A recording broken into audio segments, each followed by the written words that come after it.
Welcome to the Daily Bite. I'm your host, Pastor Steve Andrews. We continue with Esther chapter 5. On the third day, Esther put on her royal robes and stood in the inner court of the king's palace in front of the king's quarters, while the king was sitting on his royal throne inside the throne room opposite the entrance to the palace. And when the king saw Queen Esther standing in the court, she won favor in his sight, and he held out to Esther the golden scepter that was in his hand. Then Esther approached and touched the tip of the scepter, and the king said to her, "What is it, Queen Esther? What is your request? It shall be given you even to the half of my kingdom." And Esther said, "If it please the king, let the king and Haman come today to a feast that I have prepared for the king." Then the king said, "Bring Haman quickly, so that we may do as Esther has asked." So the king and Haman came to the feast that Esther had prepared. And as they were drinking wine after the feast, the king said to Esther, "What is your wish? It shall be granted you. And what is your request? Even to the half of my kingdom, it shall be fulfilled." Then Esther answered, "My wish and my request is, if I have found favor in the sight of the king, and if it please the king to grant my wish and fulfill my request, let the king and Haman come to the feast that I will prepare for them, and tomorrow I will do as the king has said." And Haman went out that day joyful and glad of heart. But when Haman saw Mordecai in the king's gate, that he neither rose nor trembled before him, he was filled with wrath against Mordecai. Nevertheless Haman restrained himself and went home. And he sent and brought his friends and his wife Zeresh. And Haman recounted to them the splendor of his riches, the number of his sons, all the promotions with which the king had honored him, and how he had advanced him above the officials and the servants of the king. Then Haman said, "Even Queen Esther, let no one but me come with the king to the feast she prepared, and tomorrow also I am invited by her together with the king. Yet all of this is worth nothing to me so long as I see Mordecai the Jew sitting at the king's gate." Then his wife Zeresh and all his friends said to him, "Let a gallows 50 cubits high be made, and in the morning tell the king to have Mordecai hanged upon it. Then go joyfully with the king to the feast." This idea pleased Haman, and he had the gallows made. This is the word of the Lord. So we continue in this story that's revolving around Haman's plot to get the Jews killed. Haman is angry with Mordecai for not bowing down and basically worshiping him, and has made the king agree to a decree to go out into all of his land that every Jew be put to death. Mordecai in chapter 4 grieved this, convinced Esther to go before the king on behalf of all of the Jewish people, that maybe this was even why God had put her there, right? That she's in the kingdom for such a time as this, that she would beseech the king that he would save and spare the Jews from Haman's wrath and destruction. So we see that continue. Esther and Mordecai have been fasting for 3 days. Chapter 5 starts on the third day. Esther put on her royal robes. So Esther, dressing like the queen would dress for a function with the king, she goes into the inner court of the king's palace. As she told Mordecai in chapter 4, the very act of doing this could be punishable by death unless the king grants pardon by extending his scepter to her. Lutheran Study Bible footnotes here suggest that this is both to prevent assassination attempts against the king of Persia, but also to spare him from the petty concerns of normal citizens. How nice, right? To not have to worry about the things that trouble all of your people. That's what the king is for, right? He's supposed to care for all the people. That should be his utmost concern and diligence as king. But anyway, there's a lot of potential truth in what the Lutheran Study Bible suggested there about why this law exists. Anyway, as we look at the text some more here, Esther has gone in, she's put herself in risk. She has put herself in the king's line of sight. This is against the law unless he summoned her, but he pardons her, right? He sees her, she wins favor in his sight, he holds out the golden scepter in his hand. In truth, King Ahasuerus certainly seems to have a weak spot for a beautiful woman. Is God using that to work salvation of his people here? Certainly could be. The Lord works in various ways throughout history. So Esther is granted the ability to speak to the king, and he asks her, "What is it, Queen Esther? What is your request? It shall be given you even to the half of my kingdom." She really did win his favor, didn't she? I mean, consider that offer. Now, we actually see that offer elsewhere in Scripture. If you might remember King Herod, and when he ends up executing John the Baptist. Herod had taken his brother's wife, Herodias, for his own, and John the Baptist had been preaching against that. So eventually, Herodias, concerned about probably her own downfall, losing the queenship if her husband continues to listen to this preacher, she stirs up trouble. Her daughter, Salome, dances for the king. The king is delighted by this young lady dancing, offers her as much as half of his kingdom, and she asks for John's head on the platter.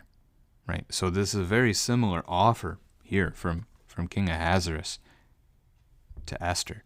I had mentioned yesterday the potential of Esther's character in question at the end of chapter 4 with how she responds and is not willing to go before the king until it's pointed out to her that her life is also on the line. If that's true, if there was a flaw of character yesterday in Esther, it is redeemed in spades today. I mean, look at this. If you had the option, if this king, this is a great family conversation actually, if this king offered you up to half of his kingdom, what would you ask for? How many of us might be tempted to forget what we had gone there to ask for in the first place? How many of us might be tempted to say, forget the people. He just offered me half of his kingdom. I'll take that. Yeah, half the kingdom. Ethiopia to India? That's a large kingdom. Half of that? That's a lot of power. Or whatever riches she wants. I mean, the offer's on the table basically for whatever she wants. And as we'll see, it doesn't come in today's chapter, but ultimately her request is not going to be on behalf of herself.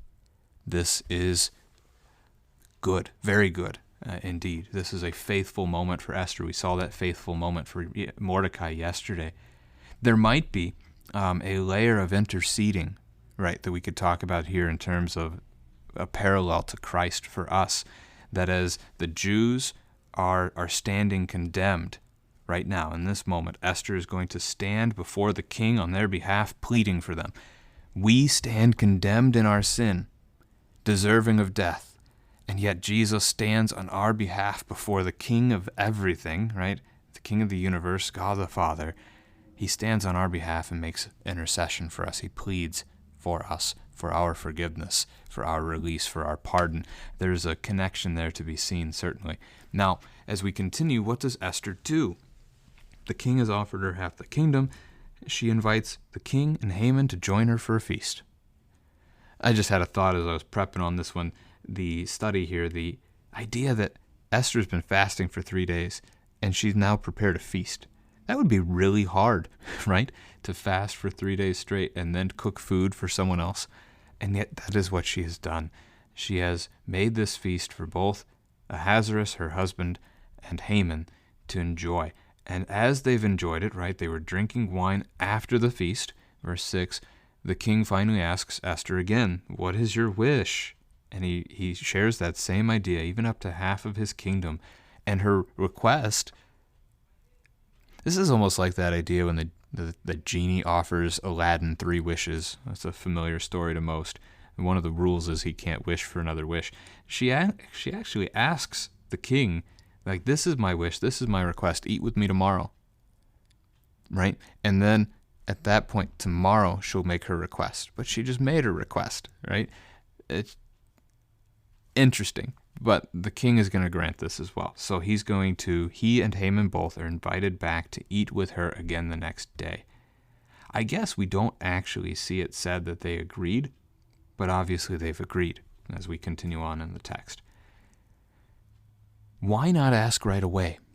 That might be a question as a family to wrestle with. I don't know that I have an answer for that. Perhaps this is the idea that she is flattering the king. She is, again, trying to win more of his favor so that when she does finally ask her request, because it's against the king's decree, right? The king has decreed every Jew to be killed.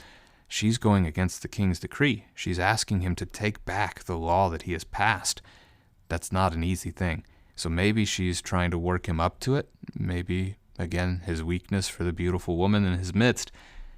After a couple of days, she's earned his favor even more. Perhaps. It's not told us here, but that's a thought. Now, Haman goes out, joyful and glad of heart, right? And he's going to be very prideful and bragging here in just a moment. But first, he sees Mordecai, and Mordecai continues to not bow down before him. This is what caused this to start back in chapter 3 in the first place, that Haman wanted everyone to bow down before him, and Mordecai refused. Again, we get that idea of worship being involved in this, because to simply bow out of respect to another man is not the issue.